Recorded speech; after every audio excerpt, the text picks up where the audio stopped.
Magandang hapon mga kainte.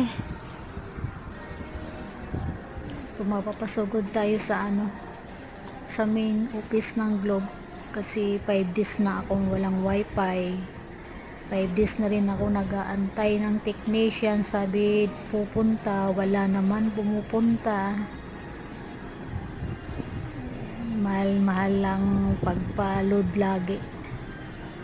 Kaya ito, sugod ako kasama ko ang aking alaga. Wala kasi ako mapag-iwanan. Kaya kahit mainit ito, sugod. Ang hirap ng walang wifi. Pasok na ng mall itong aking alaga. Sama-sama lagi mga kainti ko. Salamat.